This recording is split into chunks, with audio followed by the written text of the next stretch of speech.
Now we're going to do something similar to what I have up here on the screen. We're going to put it looks like a level 1 plan of our buildings up on the sheet, a front elevation, a south elevation, and then we'll make two camera-like views of our project. And so let's get started with that. I'll jump out to Revit. And this view that I just dragged on to the sheet, I'm going to delete. And let's grab that level 1 and drag it onto the sheet. And you'll notice it's really large. It's very large because it's of its scale.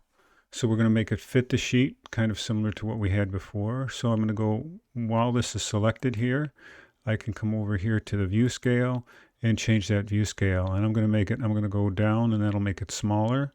So I'm going to go to 3/32 and I'll hit apply, 3/32 to a foot.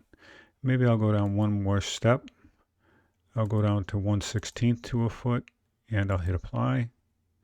And there we have our level 1 view. Now there's a bunch of things we can do to correct this view to make it look better. We really don't need these markers in here. So one of the techniques that's very easy to use and get in the habit of is to just double click on this. That will activate that view. And then anything you select over, like I'm doing there, if I right click on it, I can hide in view everything in that category. And you notice how those markers all disappeared. The other thing that's showing here is that roadway in the outline of it, and that's a bit distracting also. So I might just hide that in view also because it's not very helpful necessarily.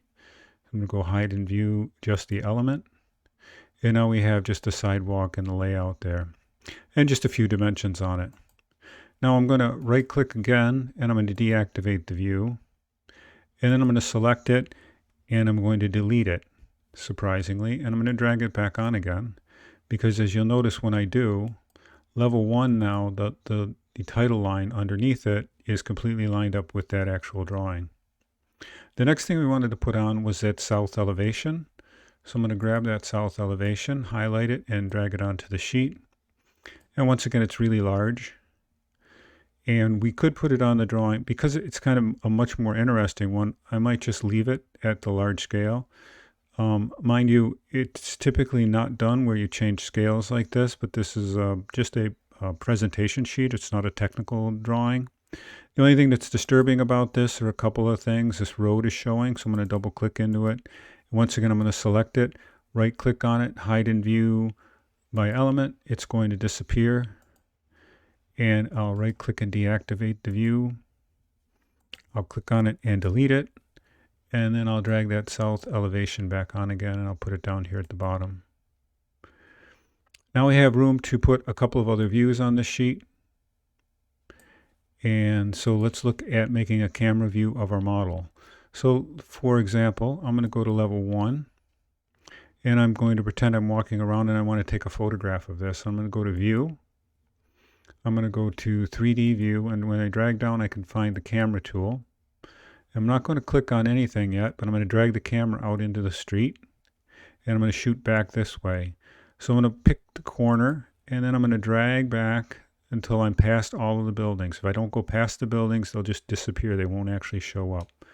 So I'm going to pull these well past the building like this and click, and now I have a view of all of the buildings.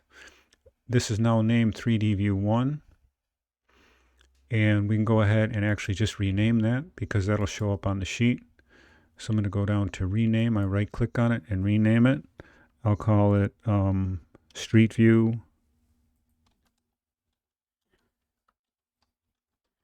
We'll call it Street View 1. And I'll click off of that. You'll notice that up on the tab here, it renames itself Street View. And we'll crop it a little tighter this way and a little looser the other way so we can get all the buildings in. I'll pull it all the way over until I can see the actual end of that sidewalk there. Oops.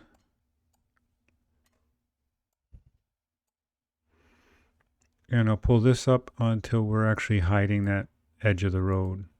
That seems like a pretty good view to me. And what I want to do now is practice with rendering it. So I'm going to go to rendering, the rendering tab down at the bottom. It's a little box here. I'm going to click on it and I'm going to go to realistic rendering. And now we get some kind of an approximation of something that's a little more real, so to speak. And we can further that by actually going to the graphic display options. So this is now a place where we can fine tune things. We can see that the rendering is set for realistic, but it's showing these edges. If I turn that off, those edges won't appear, and you'll see how that changes the appearance of the rendering. I'm going to smooth the lines for anti-aliasing. That means that when these lines are going on a on an angle here, you see those little tick marks.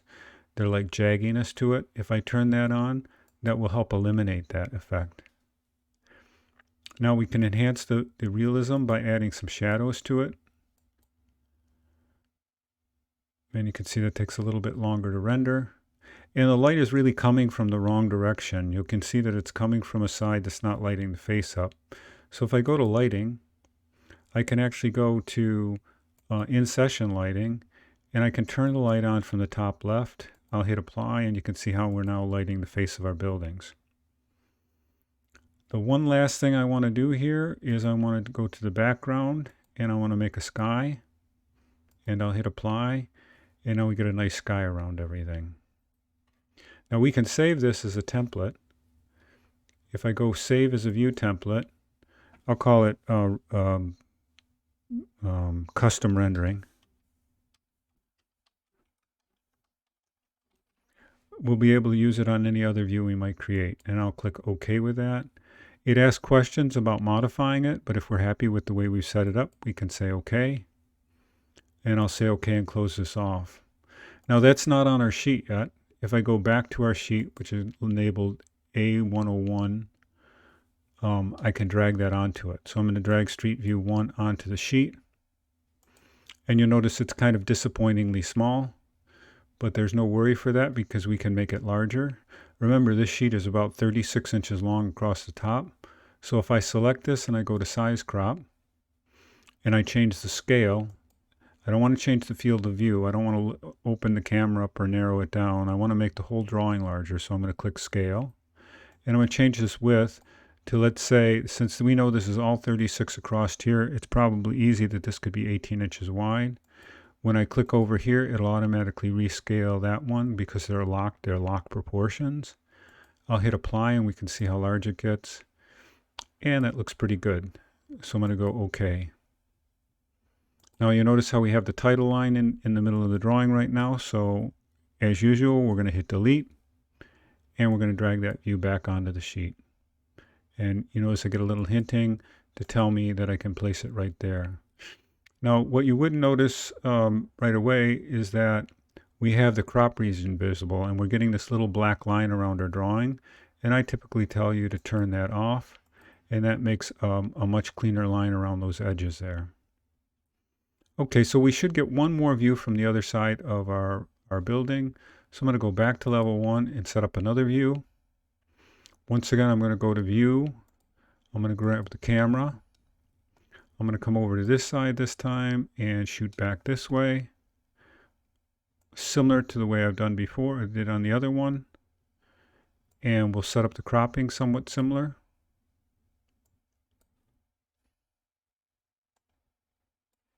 And this is just a matter of being able to practice with this. And if we're happy with that, we can actually apply that view template we've already created of custom rendering, and I'll hit apply. And now we have the exact same matching rendering.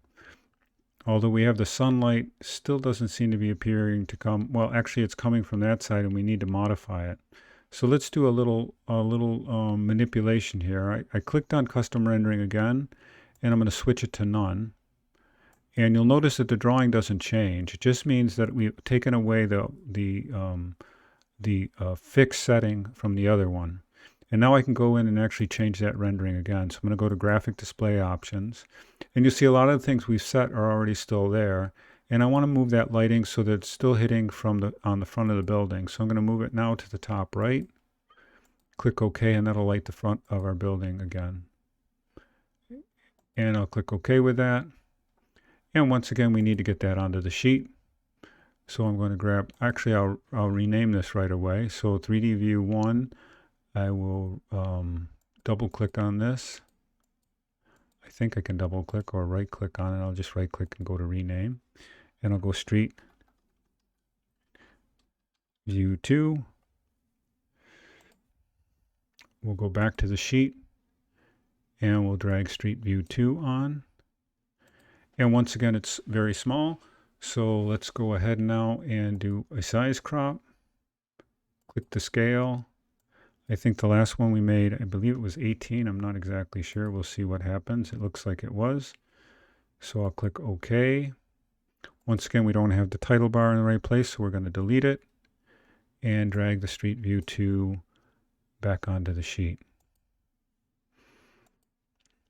So once again, that you can see the difference between this one without a crop box on the top, or with a hidden crop box, and with a visible crop box on the bottom.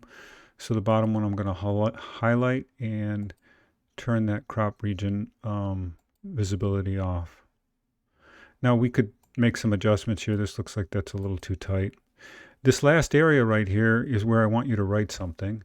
I want you to grab the, where it is, the annotation tool and text. And I want you to start typing some commentary in here. I want a paragraph of things that were your experience when you went through this project. And I want to get in the habit of it. The first time we do this, it's not going to be critical, but I want you to get into the habit of writing your experience so that I can read it and understand what things I need to change or improve. So, tell me if you enjoyed or didn't enjoy the project, if you thought it was too long, if you were confused about certain aspects of it and you asked for help, but the help didn't work out. Whatever happened with it, if you think you learned a lot or you could have learned more, whatever your experience was, take a few moments and write a paragraph about it. And that'll help both reinforce and help you memorize, help your memory of the project so that you can reach back and use it in the future. And it'll help me as an instructor to improve the course.